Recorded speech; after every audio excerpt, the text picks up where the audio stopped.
বিসমিল্লাহির রহমানির রহিম। প্রশ্ন হলো যে আল্লাহ রাসূল সাল্লাল্লাহু আলাইহি সাল্লাম কি গায়েব জানতেন? উত্তর, আল্লাহ তাকে যতটুকু জানাতেন ততটুকু গায়েব তিনি জানতেন।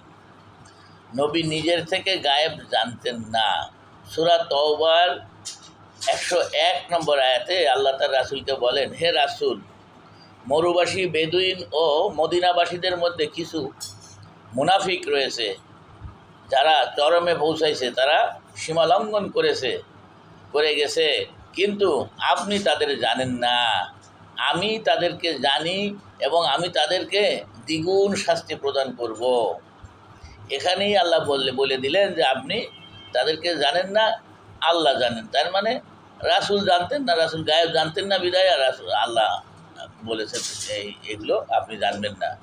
তাহলে এই আয়াত দ্বারাই বোঝা যায় যে রাসূল সাল্লাল্লাহু আলাইহি সাল্লাম গায়েব জানতেন না, আল্লাহ যতটুকু জানাতেন ততটুকু জানতেন। আসসালামু আলাইকুম ওয়া রাহমাতুল্লাহ।